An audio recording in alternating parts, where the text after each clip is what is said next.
నియోజకవర్గంలో ఉండే అందరూ కూడా మహిళా యూనివర్సిటీ దగ్గర రావాలి. మన కార్లు నాని గారిని మమ్మల్ని అందరిని అటాక్ చేశారు, గొడ్డలు తీసుకుని వచ్చారు.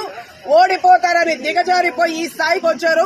పోలీసులు కూడా చెప్తా ఉన్నారు, మర్యాదగా ఇక్కడికి రండి అందరూ.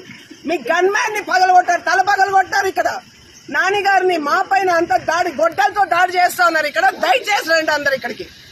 మహిళా యూనివర్సిటీ కౌంటింగ్ దగ్గరికి, కౌంటింగ్ సెంటర్ దగ్గరికి మొత్తం అందరూ రండి. పోలీస్ కావచ్చు, మన నియోజకవర్గంలో ఉన్న మొత్తం అంతమంది ఇక్కడికి రండి. ఈరోజు వాడా మనమ తేలిపోదు. చేతగాని ఏదో నిన్నటి నుంచి దాడులు చేస్తున్నాడు. వాడు ఓడిపోతాడని చంపడానికి చూస్తున్నాడు. వాడు నాని గారిని మొత్తం అటాక్ చేశారు. రండి ఇక్కడికి అందరూ.